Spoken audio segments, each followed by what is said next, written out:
It really feels like we're standing at this massive crossroads. The incredible promise of artificial intelligence is colliding head-on with three huge real-world problems: the insane amount of energy needed to power it, the jobs it's going to completely transform, and the very fabric of our globalized world. So in this explainer, we're going to connect those dots and try to get a glimpse of the future that's taking shape right in front of us. And look, this is not some far-off science fiction anymore. This prediction is from the CEO of a top AI lab, and he is not alone in thinking this. We're already seeing AI models outperform human experts in their own fields, which is just wild. This exponential growth is the engine driving everything we're about to talk about. But, as we're going to see, this unbelievable intelligence comes at a pretty unbelievable cost.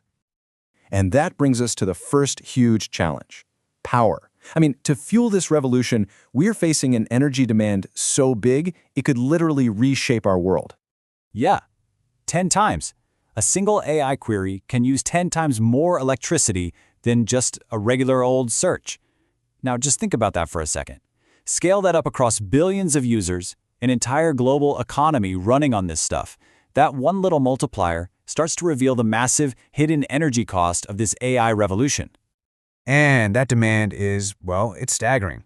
Projections are showing that by 2030, AI-driven data centers could be sucking up more electricity than entire countries like Germany. That puts our tech ambitions on a direct collision course with our climate goals. To put it simply, if we can't solve the power problem, AI just cannot scale sustainably. It's as simple as that. Okay, so with that huge energy challenge in mind, let's pivot to the second major tension point: jobs. What does this whole revolution mean for your career and for mine? So at first glance, this looks pretty optimistic, right? More jobs created than lost, what's not to like? But here's the really critical detail. These are not one-for-one replacements. The skills you need for the new jobs are vastly different from the ones being displaced. And that leads to a massive skills gap and, frankly, a profound disruption for millions and millions of workers. So who's going to be most affected? Well, it's the roles that are built on routine, predictable tasks.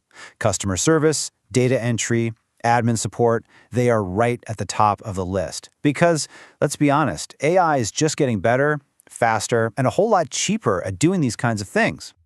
But it is not all doom and gloom. Not at all. There's a very clear pattern to the jobs that are still uniquely human. They require deep empathy, like what a nurse does, or complex physical skills in unpredictable settings, like a plumber or an electrician.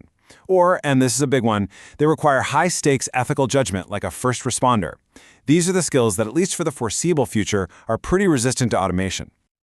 Okay, so we have a massive energy demand and a workforce in total transition.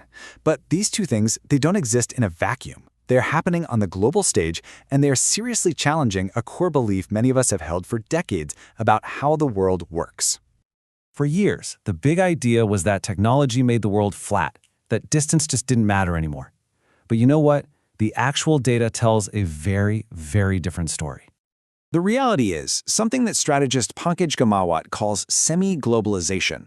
It's this idea that distance, culture, and politics, they all still create a ton of friction.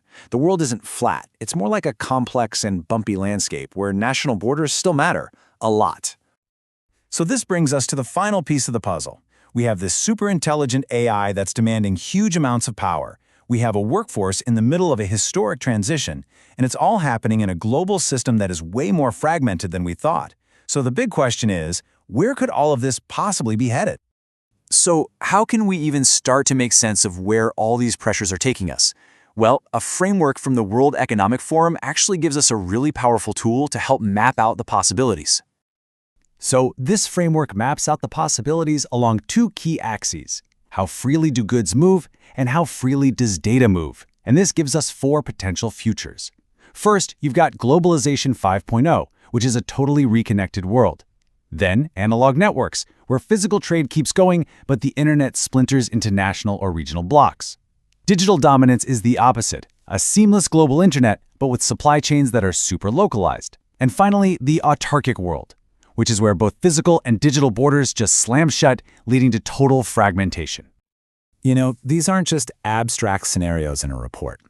Every policy we set, every technology we decide to build, and every single energy choice we make is actively pushing us towards one of these futures. So the real question isn't what will the future be, it's which future are we choosing to build right here, right now.